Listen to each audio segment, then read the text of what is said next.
My name is Dennis Myers. I'm here with Bill Brentsfield, and today we're going to talk about the emotional blueprint and the part of the open talk where you ask the client what it is they want to accomplish and what are some obstacles or concerns that they see as being issues for us to address.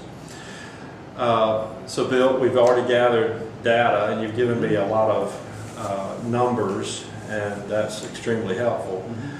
What I'd like to do now is to back away from the numbers and find out a little bit more about the issues and why we're even here doing this planning. And I usually couch it in the form of a question that, depending on how you respond to it, will sort of determine the direction from the planning, for the planning that we'll do. And the question is this: if we were sitting here 3 years from today and we were looking back over this 3-year period that we've been working together, what would need to happen during that 3 years for you to feel happy about your progress, either personally or professionally? That's tough. Well, I think I'd like to have a clear idea of what kinds of investments I should be considering right now to take care of some things like a wedding that I know is coming up. It's going to be a fairly expensive thing. Okay. And I still have one in college and one about to go to college. So I've got a number of things that I feel better about if I kind of knew how I was going to help them out and take care of those expenses. I wish I had a better idea of how I should deal with retirement, and I was hoping maybe we could get some answers on that. How old are you?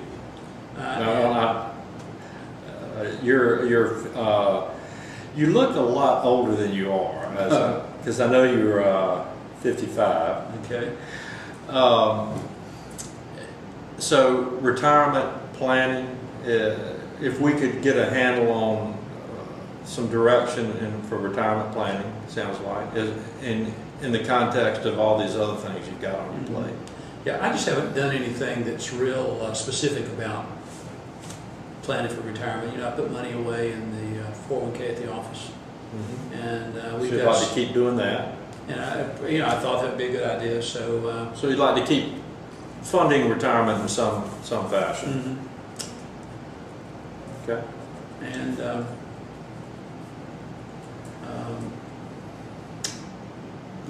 I'm thinking that ultimately one of my kids might want to be involved in the practice, and so I'm thinking it's not just going to be college and 4 years and done, but probably law school too. Okay. So I know we're talking about those things now, and I want to be sure that if it's possible, I can help out in that regard, as far as being able to get my daughter into the practice. Okay. Are there any issues that just keep you up at night besides these? Is it more, I think I know how to do it, or I think I've got the resources to do it, but I just don't know the correct way to do it. Or are there other issues that... I just haven't been very good at picking the kinds of investments that I apparently should be using. I hear rumors about what other people are doing, and frankly, most people don't seem very excited about the track that they're on. I'm worried about what retirement will be like for me because most of it's on my shoulders. Okay. And are you using an investment advisor at this point? Yep. I've got a person that I met through Merrill Lynch, through the friend at Bank of America, and I think they've done a decent job, but I don't think we're making a lot of headway. Okay. So have they shown you ways of addressing some of these issues up here, or do you feel like they haven't made any headway because they haven't been able to do that? So maybe we need to be able to show you some ideas that can pull all this together for you. It sounds like maybe you've got just a lot of unanswered questions. Yeah, it seems like there are a lot of loose ends. Yeah. And I'm the kind of person that just needs to know what to do. Okay. And just having someone that advises me about mutual funds to pick isn't quite what I need right now. Well, what would be any concerns you might have about retirement? You know, Is inflation an issue for you? yeah, I know inflation's really low right now, so I haven't been too worried about that. When it comes to retirement, the only thing I've got in the works is the 401k at the office, and we have a small match, and that's about it. And we tried to put some money away, but it seems like any time we put money away, it's used up for something else. Do you how much are you would you feel like you're saving? Do you feel like you're saving enough? Not enough? Would you? Is it creating an issue for lifestyle?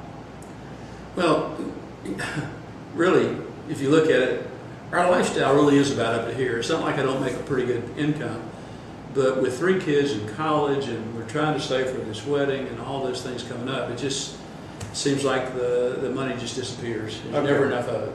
So what I'm hearing you say is you know you need to save for retirement, but with the current issues that you're facing, it's spent before you've had a chance to put it away. So maybe a system for saving for retirement would be something is a concern of yours that you don't have. Yeah, a way to figure out what I'm supposed to be doing with this money. I am no better off financially than I was back in '08 when everything just went south. Okay. And I don't see a game plan for. So one of the things I'm hearing you're concerned about then is maybe the drop in the market between now and when you retire is not acceptable to you. So we've got to have something that, for lack of a better word, has some guardrails around it. Yeah, that would be good. Okay.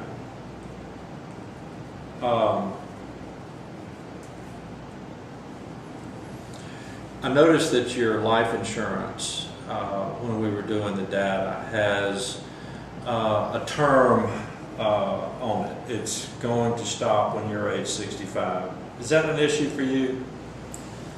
Well, the guy Merrill Lynch is actually the guy that sold me that, and he felt like it was the cheapest term that I could get, and it would take me up until that point when I shouldn't need life insurance anymore. He probably told you that after 65 there's no need for life insurance. Right, he actually said pretty much that exact same statement. Okay. You remember when we were going back through the living balance sheet and talking about protection, we talked about assets, liabilities, and cash flow. On the protection, we said one of the perfect criteria for the perfect plan would be that your life insurance or any form of protection would last as long or forever. Mm-hmm. If we could accomplish that in a way that doesn't have an impact on your ability to accumulate cash, reduce your liabilities, or it doesn't have a cash flow issue to it, would that be something you'd want us to look at? Absolutely. Okay. Most people don't think you can do that. That's what we spend a lot of time doing, is showing people how to have protection that lasts a long time, forever, without impeding your ability to have these things which you said you want. So we'll take a look at that. A lot of clients that I work with, as they get into their 50s, start asking me questions about long-term care insurance. You haven't mentioned that yet. Is that an issue that we ought to? It's something we've talked about. I know we dealt with my wife's parents and long-term care issues that they had, and they had the assets to take care of it, but it was getting pretty close. Yeah, we look at it really as almost an insurance on your assets. And one of the things I'll show you is how your world might look if you do have it, if you don't have it. It's one of those things we'd like to have, but we usually think of it as a cost that keeps us from it's the long-term care of the wedding. It's the long-term care, or funding for retirement, or sending your daughter to law school. So it's usually this trade-off. And that's one of the things we work very hard at, is eliminating those trade-offs for you, because we don't feel like it's ever an either or. You can have both. So we'll try to accomplish that. A lot of clients that come in feel like they're going to be, one of the concerns is that when they put the pencil to it, interest only is a retirement strategy that might not give them enough in retirement. Have you had anybody calculate for you what you think you need in retirement? We did that a long time ago, and really didn't seem to work out for you. Nothing ever came of it. Okay, I was just curious if you had an amount in mind, because I was going to probably show you that you can have a lot more than that. Well, I make about $250 a year, and right now we're pretty much spending all of it. Okay. And I'm hoping we get to that point where I don't have to deal with college and weddings and things like that. We can really start to put some money away for the future. So I was hoping that during retirement and before then that we'd get to travel and do things, take vacations with the kids. I worry that we'll have the ability to do that unless we get a whole lot more money put away than we've got right now. Okay. All right. Bill, are there any opportunities that you think we should that I should know about, that we could capitalize on, make sure we take advantage of? And I'll give you an idea about that. Some people have flexibility in their jobs, and which will allow them to either work at home, work longer hours. You don't have to retire at 65. I've talked with some people who were in a profession, and I'm thinking of the spouse, where the spouse worked, took off for the kids, could now come back. Are there any opportunities that are available to you that I need to know about that would perhaps impact this? Well, inheritance. Well, I'd like to think inheritance might help some, but I don't know that we can count on it. There are 3 partners in the firm, and I'm one of them. The firm's growing, we're doing really well. We have a bunch of attorneys on staff now. And so that does mean that there's a certain amount of income that comes in whether I have billable hours or not. Right. So okay. I know there's a little bit of a safety net there for a while, and there's a value that hopefully is building in the business that I can take advantage of one of these days. But I'm afraid you don't get much for trying to sell your shares of your law practice. Yeah. So I don't know how to go about doing that, or if it's even something I should consider. Okay. And I'm worried about things like I'm 55 and I think Social Security will be there, but I'm not positive. I don't know if we should even count on it. I don't even know what it would be. Okay. We can help you with that. You seem to be in good health. Any issues there that I need to be aware of? Nope, I think I'm in good shape. Okay. Well, Bill, thank you. This has been great. This has given me an idea of what's important to you, what your concerns are. And throughout the process, we'll take a look at this every meeting, and if things change, or you'd like to either add or delete. When Lydia takes a look at this, when we get together with Lydia, I'll show this to her, it may change radically. Her list might be different than mine.